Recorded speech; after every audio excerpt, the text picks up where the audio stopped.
Meeysar Iddugala wal'aansa aadaa bifa ammayyaa ta'een yeroo dheeraaf tajaajila kennaa kan ture keessattuu Baasuur daqiiqaa 30 keessatti baqa isaa fi ilaalaan malatti wal'aannee walaba taasifna. Kottaa fayyadamaa isiniin jenna. Teessoon keenya Harar Nook gubbaatti argamna.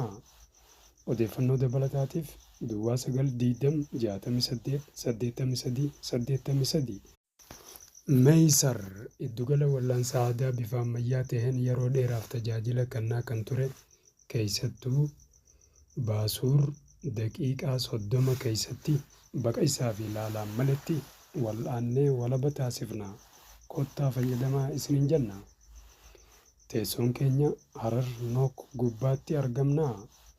Odeeffannoo dabalataatiif Duwwaa 920 68 83.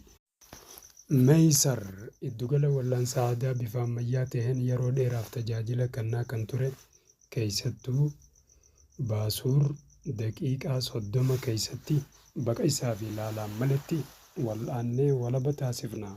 Kottaa fayyadamaa isiniin jenna. Teessoon keenya Harar Nook gubbaatti argamna. Odeeffannoo dabalataatiif Duwwaa 920 68 83. Meeysar Iddugala wal'aansa aadaa bifa ammayyaa ta'een yeroo dheeraaf tajaajila kennaa kan ture keessattuu Baasuur daqiiqaa 30 keessatti baqa isaa fi ilaalaan malatti wal'aannee walaba taasifna. Kottaa fayyadamaa isiniin jenna. Teessoon keenya Harar Nook gubbaatti argamna. Odeeffannoo dabalataatiif Duwwaa 920 68 83.